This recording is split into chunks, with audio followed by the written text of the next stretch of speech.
kong i-share sa inyo yung kaalaman. Ito yung ginagawa ko sa likod, sasangag tayo ng lupa, yung lupa na may halong kukupit. Ito yung gagawin nating na material para sa pag-sowing, sa gagamitan sa pagpupunla. Kasi bakit kailangan natin isangag yung lupa? Para mamatay yung bakterya at saka yung mga mikrobyo niya. Yun ang nagiging dahilan ng pagkalanta ng ating punla. Tulad na lang ng punggos. Yun ang nagiging dahilan kasi may bakterya. Ito yung ginagawa natin na sinasangag natin yung lupa, sinasangag natin, pinaiinit, ni-sterilize para mamatay yung bakterya.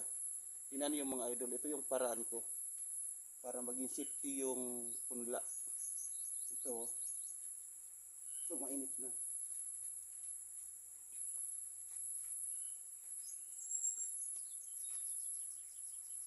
Yan.